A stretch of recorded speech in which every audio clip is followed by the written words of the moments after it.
Welcome to Cooperative Conversations, the live stream series where we connect you with the real stories from Australian primary producers who are working and growing together in cooperatives.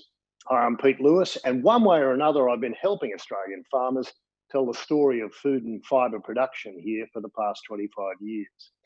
So from that vantage point, I'd say arguably agriculture is travelling about as well as any industry sector in this predicament that we're in. The pandemic has really started a conversation about the importance of Australian-owned farms, and in particular food sovereignty and the opportunities to help reboot the economy with value-added businesses like food processing. It's also given a very strong focus on just how important are our Australian farmers, fishers and foresters to the country and particularly to the economy.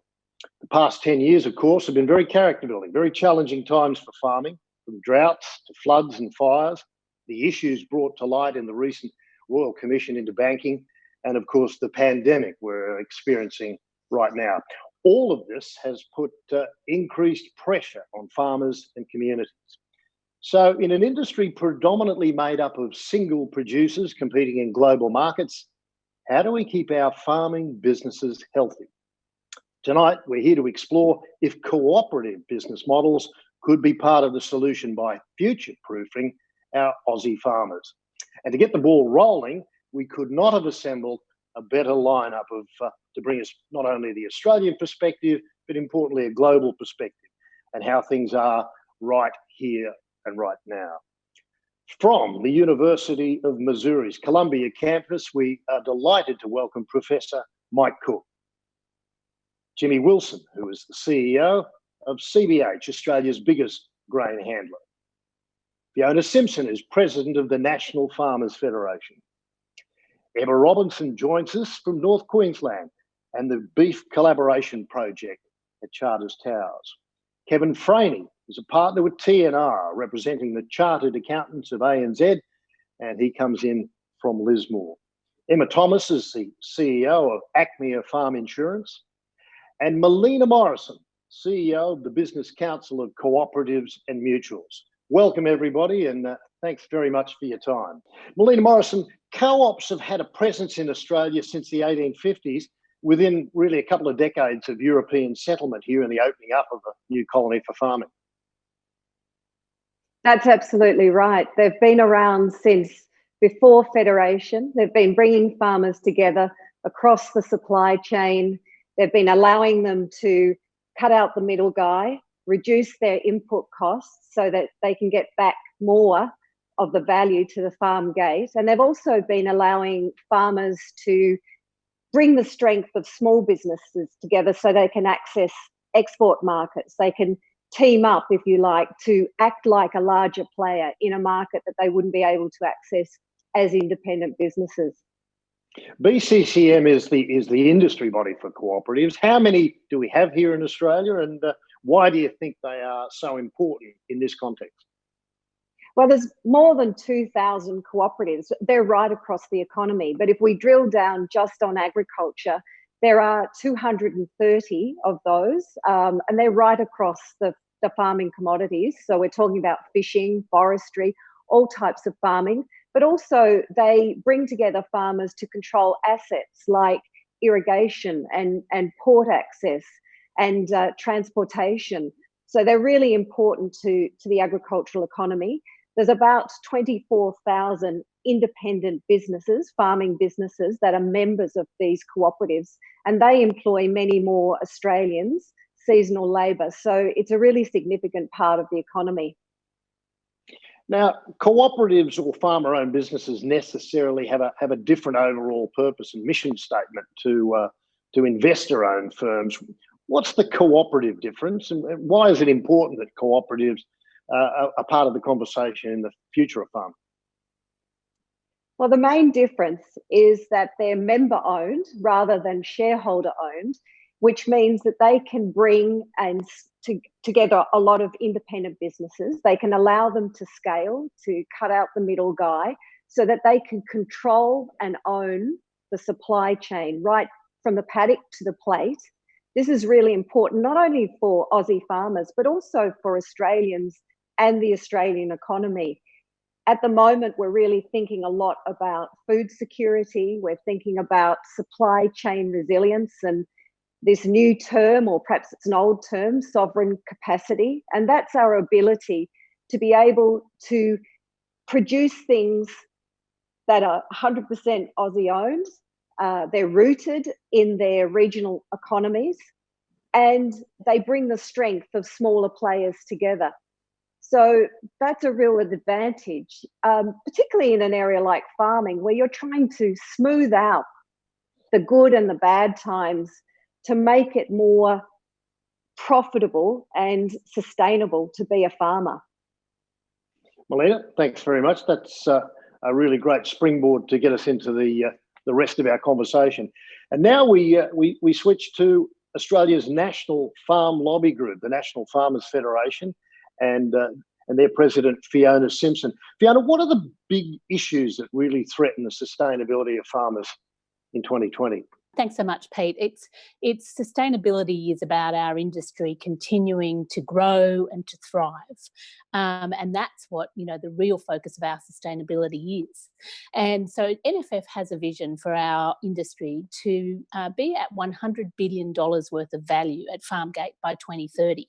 And to do that, we've actually nutted out about 5 different foundation pillars that are at the very core of its sustainability. They're around customers and our value chain. They're around growing sustainably. It's about innovation and how we unlock innovation, around people and communities, and about access to capital and risk management. And I think all of those sorts of pillars are really at the heart of remaining competitive. We are one of the least subsidised industries, agricultural industries in the whole world, right at the bottom of the scale. So it's really important that we can actually remain competitive, that what we can do is cost effective, and that we can continue as individual farm businesses, and also, of course, as an industry, to grow, and we hope attain that $100 billion worth of Farmgate value or more by 2030. One of the more interesting statistics that came out of ABARES Insight 2020 was that increasingly large farms are driving the majority of output. What then would be the implications for smaller family operations? Well, sometimes I think, and there is some change going on at the moment in our industry, but I think sometimes smaller farms find it hard to get those what we call economies of scale. And economies of scale, are present in every sort of industry, but particularly in agriculture. If we're talking about broad scale cropping or livestock, then economies of scale can play a much bigger part in terms of getting good costs, in terms of being as efficient as we possibly can, and of course remaining competitive. So those are the things that are driving some of this move and interest at the moment in cooperatives, and whether smaller farmers banding together to actually seek out some of the savings or efficiencies, or retain some of that competitiveness, or build the competitiveness, is actually possible through a cooperative structure as opposed to just working on their own. And what do you think are the challenges for single producers? What's the biggest challenges and hurdles they face? Well, they don't have the buying power. So in terms of farm inputs, for example, it is quite hard to actually get the buying power to get the sorts of discounts that bigger producers have.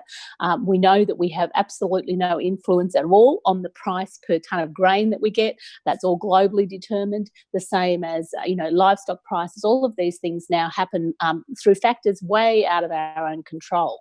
So the best way that farmers can remain competitive individually is to try and look at things that they have control over, and they are managing input costs, for example. They're about upgrading and using the latest bits of technology. So on farm now, we are all very focused on sustainability, not just in a financial sense, but also in an environmental sense. And some of the machinery that we're using on farm now to attain that sustainability is actually incredibly expensive. And so as a smaller farmer and an individual farmer, sometimes it's quite hard to actually access that sort of technology if you're just operating on your own. And so we are seeing new models emerging right now where farmers are banding together to actually try and attain some of that competitiveness and better influence over the costs.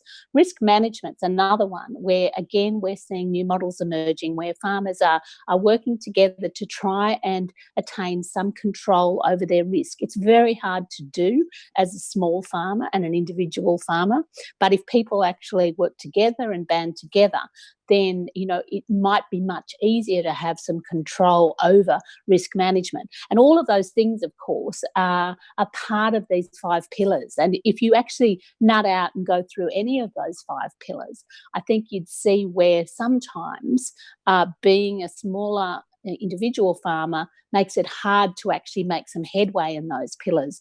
And if you actually work together, then it could offer some opportunities to do better in some of those respects.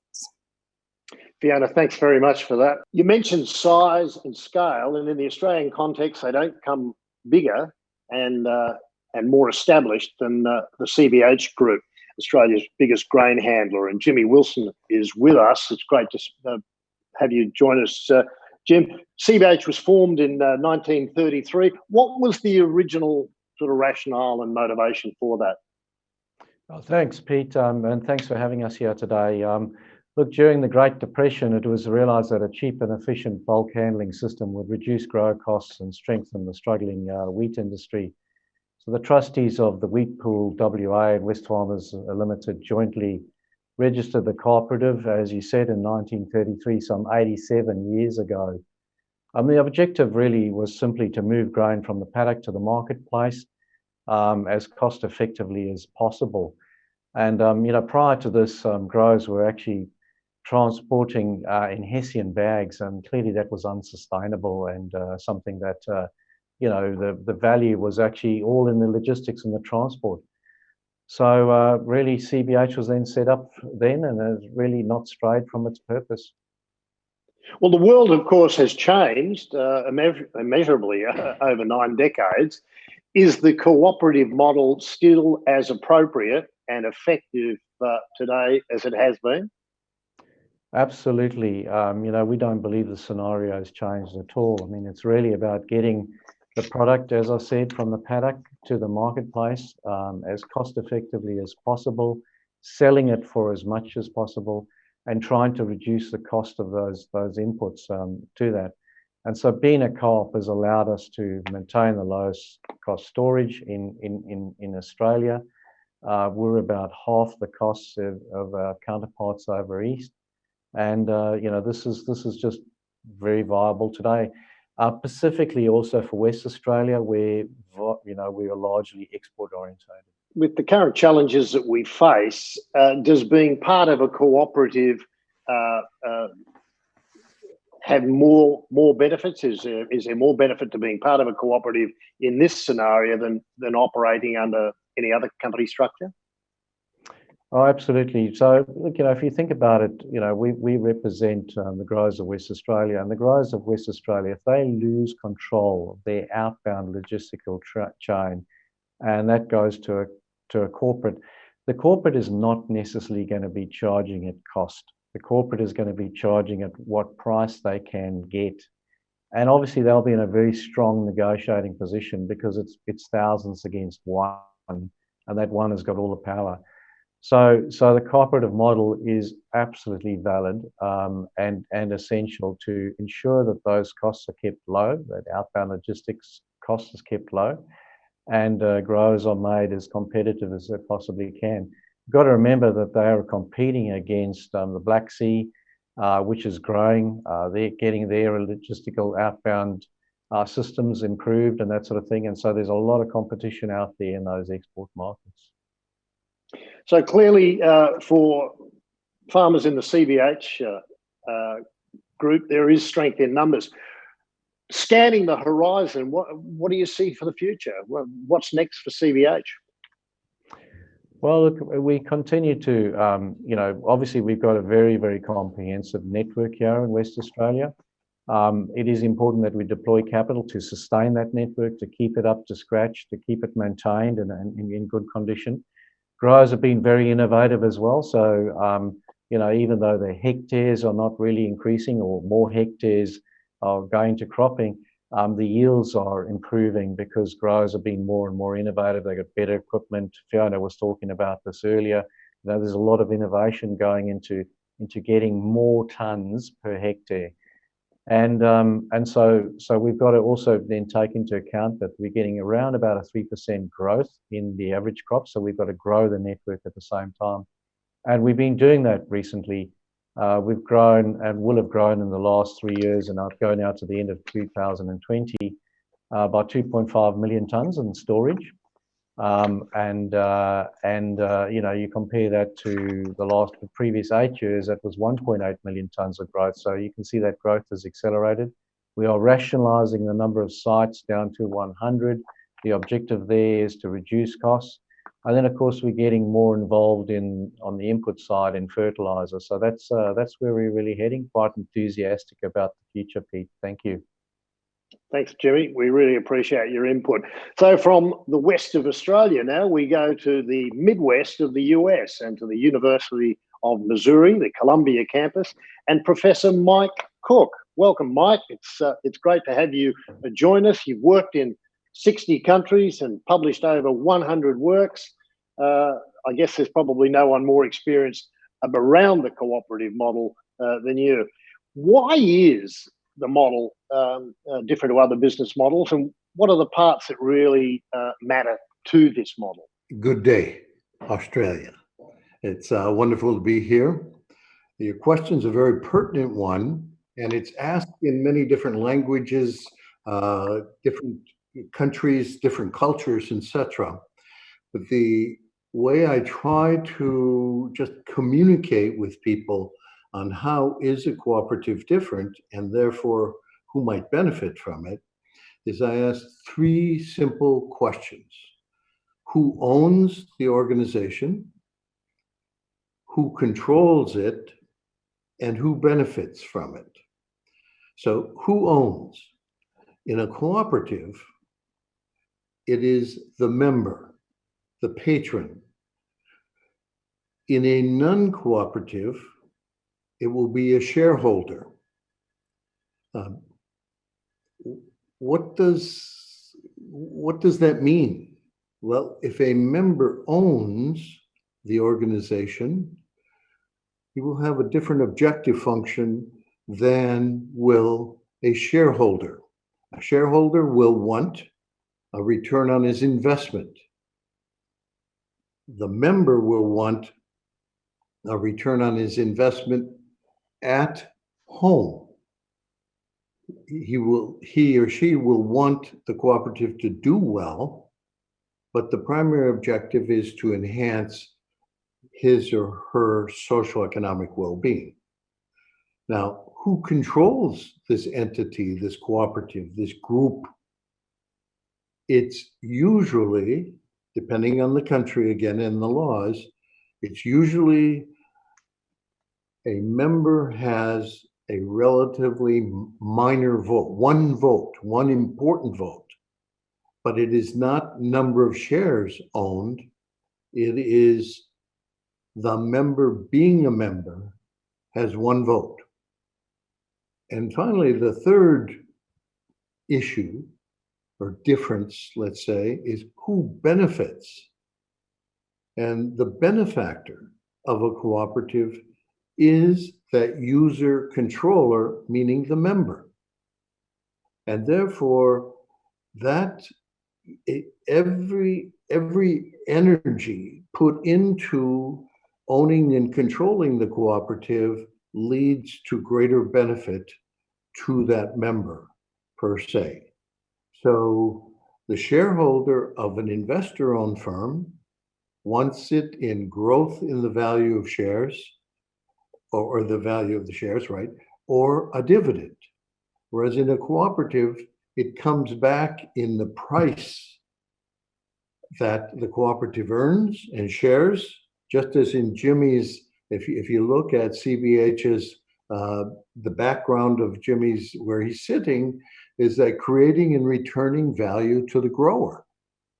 And that's a very powerful underlying difference between cooperatives and non-cooperatives. Cooperatives have been around, as we've said, for quite a long time. Is the cooperative model, is it nimble and flexible enough to and progressive enough to adapt to change as it's required to, and when it needs to?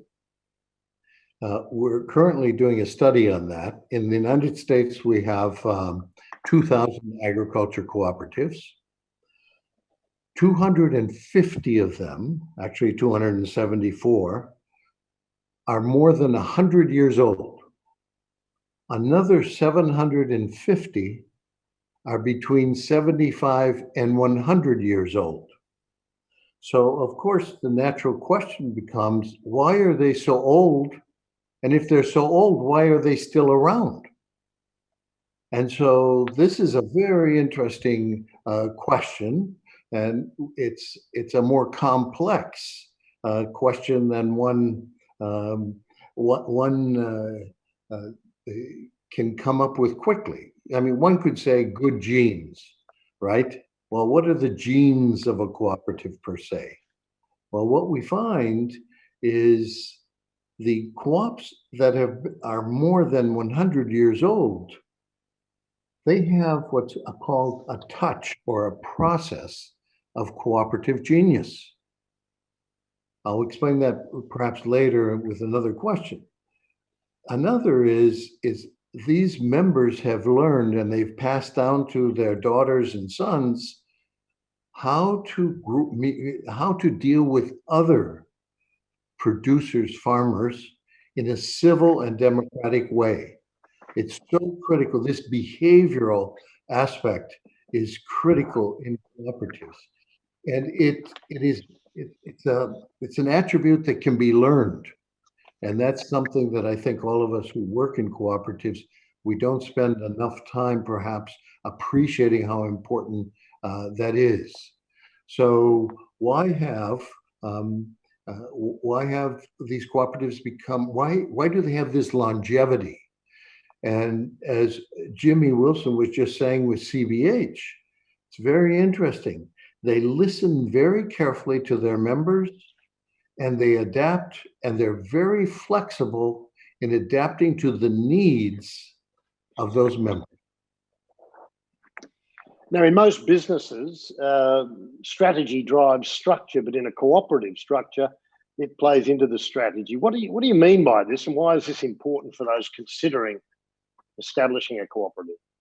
Well, if we go back to your first question, that is, who owns, who controls, who benefits? Well, ownership is by members. In most firms, except maybe proprietary firms, where you have a family owned, the ownership is by a large number of people, shareholders who have proportional votes. All right. So that means the control and the ownership is proportional to the ownership of shares. In a cooperative, that's not the case. And so in a cooperative, the strategy, that is, what will make that producer better off? That's the key question. What will make me better off? The strategy becomes very important. For a 10-person, let's say a 10-hectare farm versus a 10,000-hectare farm, which would be better? And so the strategy and the structure, how does that 10-hectare farmer feel or possess control rights and ownership rights, and therefore purport how they benefit? How they benefit is in proportion to use, not investment. And so these three things that make cooperatives different really impact what strategies might lead to affecting the structure, and vice versa. The structure affects the strategy. When you listen to all of the people that will be on this program, they have a little less flexibility regarding strategy, but they have tremendous flexibility in finding out what their patrons, what their members, what they need, because those members are willing to share what's important to them. That isn't always true with other forms of business. And as we've seen so often, both here and in other parts of the world, when those individual producers are strong and resilient, so too are the communities that they're part of. So there is, if you like, an even higher calling for co-ops. That's an interesting observation. In the US, which is known as a very religious country, or used to be at least, the interesting thing is it's become more and more secularized. We have found that the cooperatives are becoming the social center in many of the places where they are headquartered. And this is having a real, we're going through these very dramatic and disruptive times all over the world.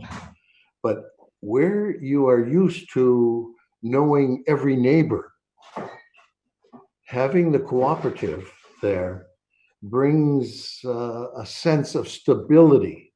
And that sense of stability allows for civil discussion, which allows for then, how do we discuss needed changes rather than who's at fault for what? And so what we're seeing, and considerable amounts of money now are going into groups that are studying this connection between cooperatives and rural and community development and resilience. Well, thanks so much, Mike. Look, nowhere in Australia does that approach and that philosophy work as well as it does with Norco up in the Northern Rivers area of New South Wales. Let's have a look. It's the middle of winter, it's late July, and it's 26 degrees and not a breath of wind and not a cloud in the sky. So I suspect that's why we live here.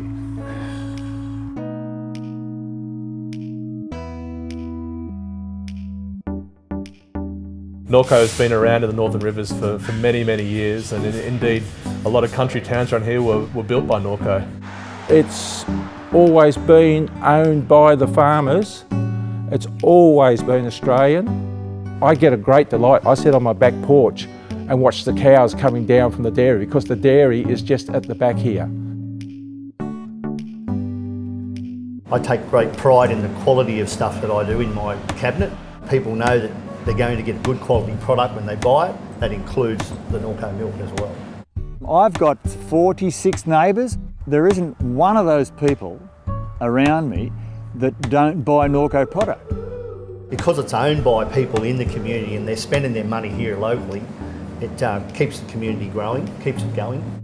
For me, every time I drive to work, I drive past a Norco farmer. So it doesn't make sense for me to buy milk from elsewhere. Wherever I go out into a coffee shop, anywhere here, and I tell them I'm a dairy farmer and you're using Norco milk, thank you very much. It's just been really rewarding to know that our milk is in the bottles, it's in the local shops. Buying local is extremely important to me. We want people to support us.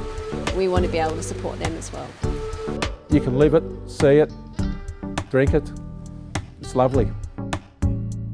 122 years of Norco. Now that's a pretty good innings, isn't it? We'll be stronger if we are together now.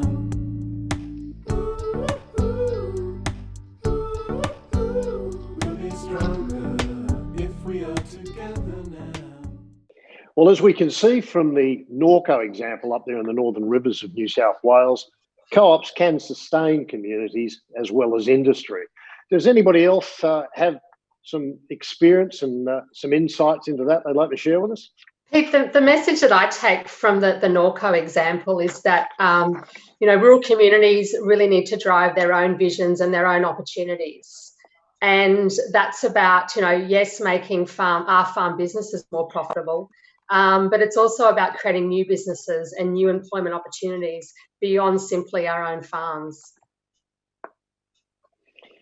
Emma, you're operating a beef operation, Charters Towers in North Queensland. You're passionate about the importance of family farms.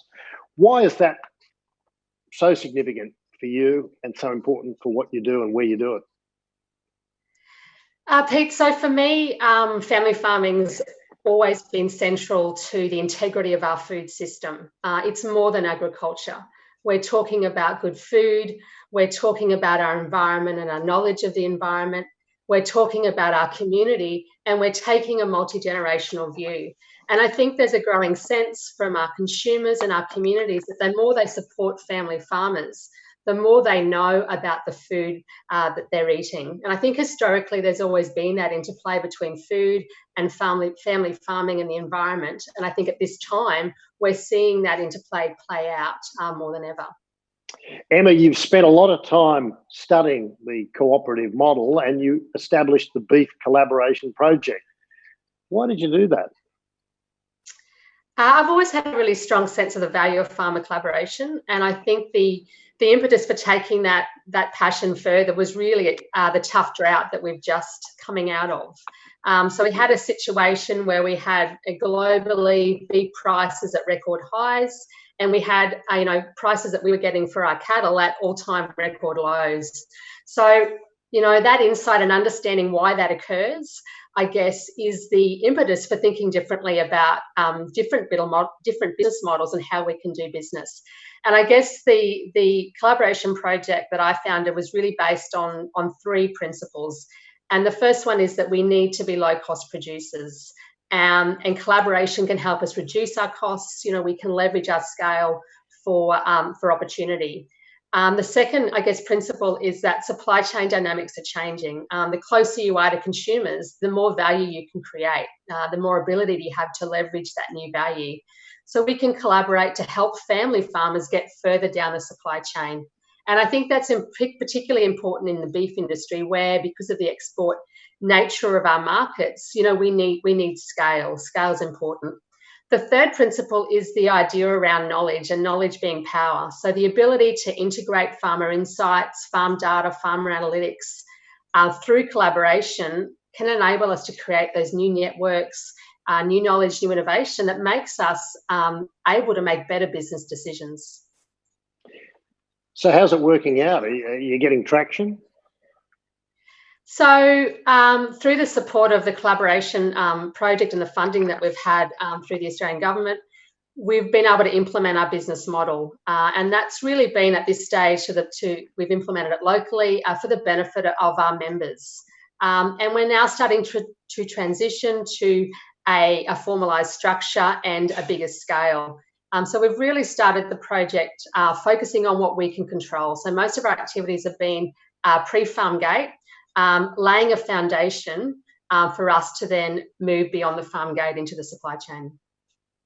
And can you see that having established the Beef Collaboration Project, you can lay some foundations for something really significant in your part of North Queensland? Absolutely, and it is about farmers and communities taking responsibility for the opportunities that are out there. So we're not about sort of simply squeezing more out of the current model. We want to change the model. So my message to farmers is take those frustrations that we're all feeling at different times with prices, take those frustrations and do something about it. Ultimately, for our cooperative to be successful, we need to be bigger than our community. We need to think about scale, and we need to think about operating at different levels. There's a great quote that we love to talk about, and it's this idea that if you want to be incrementally better, then stick with competing. If you want to be exponentially better, you've got to look at collaborating. And it's this idea that farmers coming together where it makes sense to do so is such a powerful opportunity.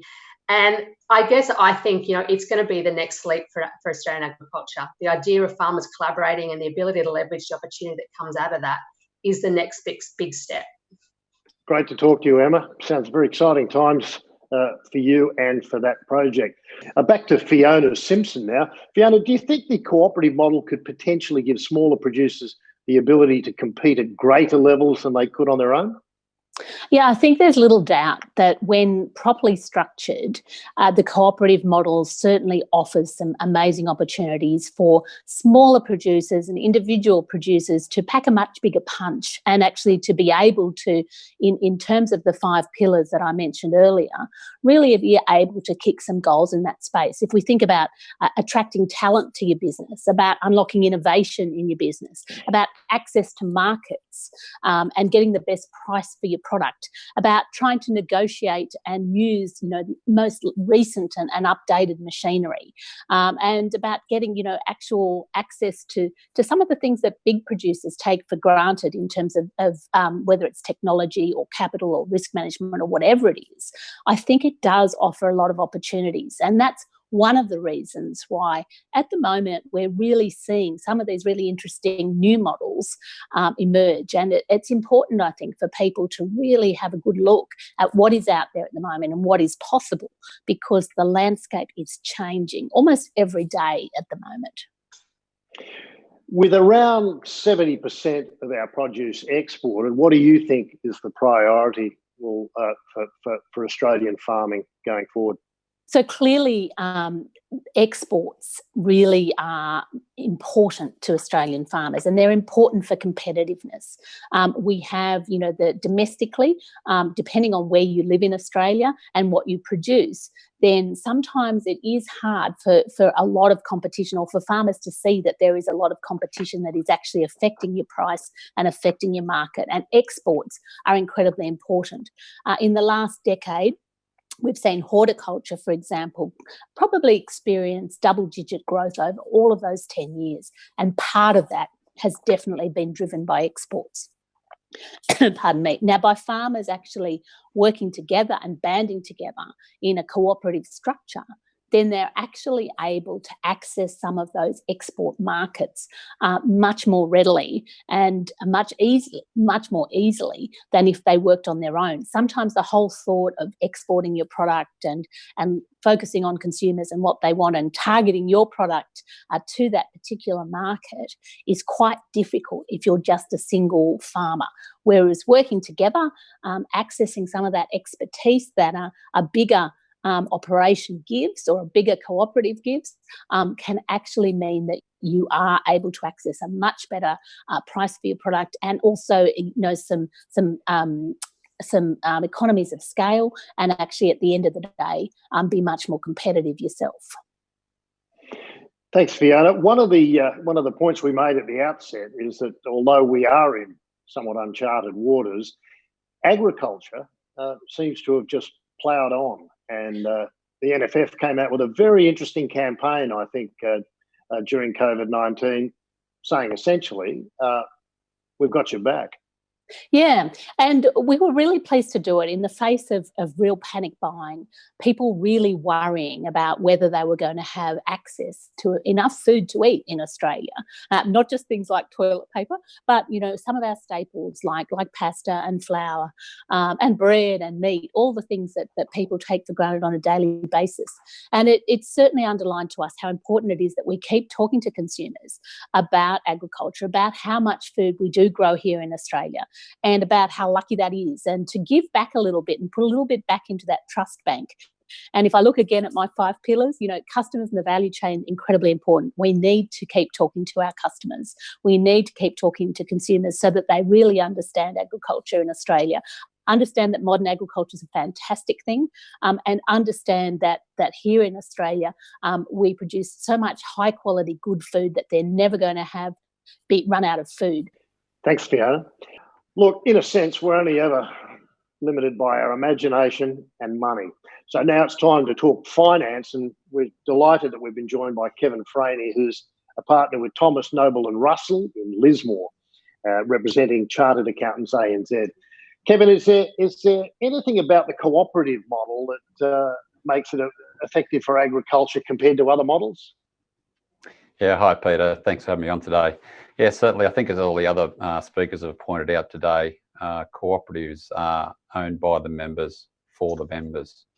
So I think when you're comparing a cooperative business model to any other corporate model, e.g. a company, the owners share in the benefits rather than the shareholders. So the cooperative is there to act for its members. It's there to gain a competitive advantage, and it returns the benefits to the members, not in the form of share growth or dividends, but largely in the form of reduced prices, reduced production costs, better marketing, better export opportunities. It brings that scale to a group of farmers to allow them to solve their problems collectively.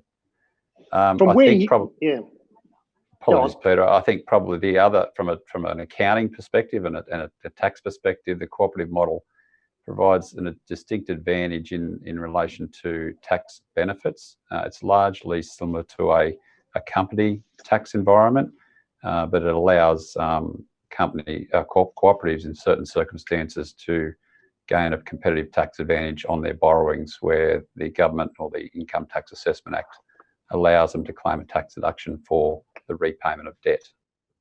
Why do you suppose sometimes the model is not considered? Where is it inappropriate? Yeah, it's a very good question. We're often asked that a lot. I just think it's just lack of education. People don't know enough about the model. I think the Business Council of Cooperatives and Mutuals is out there trying to spread the word and make it more known to different people in the sector. I think it's not taught a lot at universities and schools, so there's a bit of a gap in the education chain there. And I guess, for a number of farmers, small farmers starting off, it's a little bit daunting. So there's a few hoops to jump through to get it going. You need 5 members to get a cooperative up and running. What are the situations agribusiness faces that particularly suit the cooperative approach? Yeah, look, it varies depending on what part of the world you're in. But if I take the area that we are in, the Northern Rivers of New South Wales, it's a relatively big dairy and beef operation area, but smaller parcels of land. So how do we get better economies of scale out of smaller parcels of land compared to other areas? Well, we can band together. We can get together, form a cooperative, and a cooperative will drive benefits back to the members in the form of education, and I guess reduce costs. So that can give us a competitive advantage at the end of the day. In your opinion, what sort of regulatory reforms from an accounting and tax perspective would assist in making the cooperative business model more attractive? I think there's been a lot of work done in this area of recent years. The Cooperatives National Law has brought about a standard set of rules for cooperatives right across Australia. So pretty well all of the states and territories have adopted that legislation now. And that's brought some consistency to, I guess, regulation and reporting.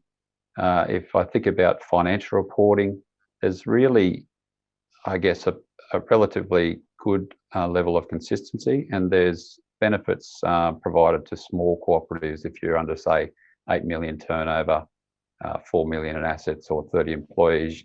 Your reporting costs are significantly less than, say, a large cooperative. No auditing costs, less financial reporting red tape.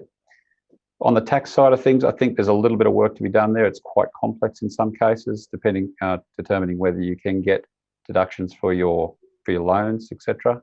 So I guess a little bit of simplification there could benefit the cooperative movement. Thanks very much, Kevin. Appreciate that. Now we're going to look at the risk profile of cooperatives, and Emma Thomas from Achmea Farm Insurance has joined us. In 1811, 39 farmers came together in the Netherlands to establish the Mutual Farm Insurance Company. It's now one of the world's largest cooperative insurers. Emma, what does Achmea look like today, and particularly what's its footprint like here in Australia? Yeah, thanks, Pete. And where it started with those 39 farmers, what they did is come together to solve a problem. They saw the rising incidence of haystack fires and wanted to protect each other. So what they did is put money into a glass jar in order to compensate each other in the event that there was a loss that impacted those livelihoods in their communities, but also they came together to share knowledge. and make sure that they could share the strategies that help protect those farmers. And that global purpose we have today with Achmea is to contribute to a healthy, safe and future-proof society. And we do that through the cooperative principles, community support and collaboration. Now here in Australia, we operate nationwide, based in regional communities. We specialise in farm insurance only, and we go out direct on farm and visit every farm that we insure. We do that in order to protect and enhance those communities. We've recently launched a Keeping Farmers Farming series to show farmers how they can keep safe during the coronavirus situation, whether it be preparing for bushfires, but as a way to help share and distribute that knowledge, and also provide a platform for our clients to share some of their experiences to other farmers to protect themselves. And I think the thing with cooperative heritage is really that, as some of the speakers were talking about earlier, is around the alignment of interests between the owners and the communities. And our alignment there is to get farms back up and running as soon as possible.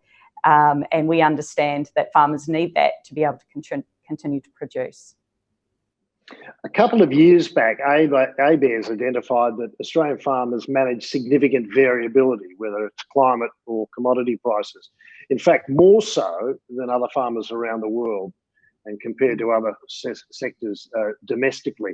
From your vantage point, I guess you see that variability firsthand. What are your thoughts on this? And does the cooperative model necessarily assist in building sustainability? Yeah, thanks, Pete. We certainly do see that firsthand as a specialist farm insurer, and over the last 2 years, we've experienced 7 natural catastrophes, so that certainly has an impact on those farming operations.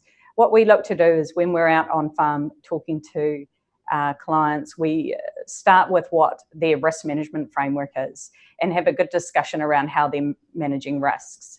And if some of those risks have a negative impact on the continuity of the operations, insurance can be one of those solutions that they look to.